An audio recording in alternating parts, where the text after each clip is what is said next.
नमस्कार। ओम शांति।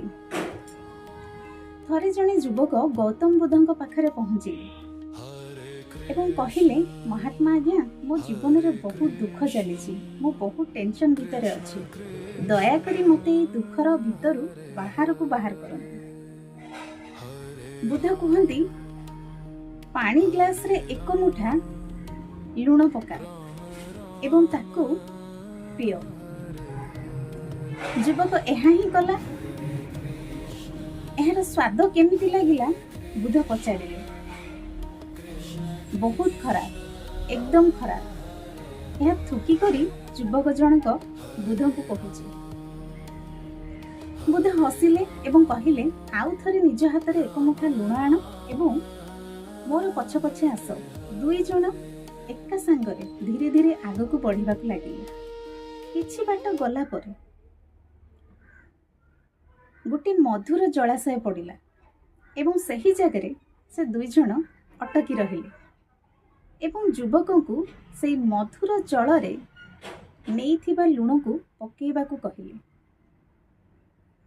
एवं तापरे से पानी को पीबा पई कहिले।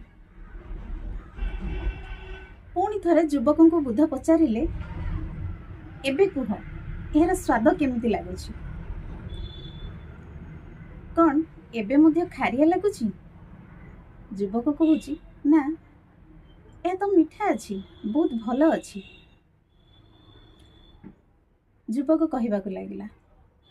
बुद्ध युवक पाखरे बसीगले एवं तार हाथ को धरी कहिले, जीवन रो दुख बिल्कुल लुण भली,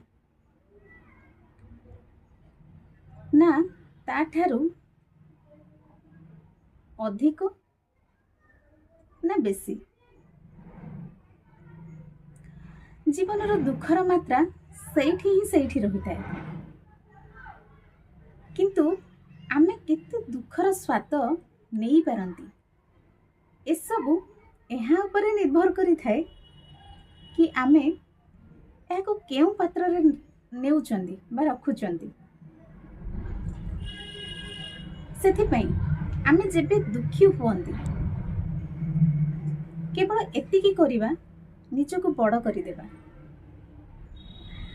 आमको ग्लास बनिबार नाही, आमको मधुर जलाशय बनिबार अछि।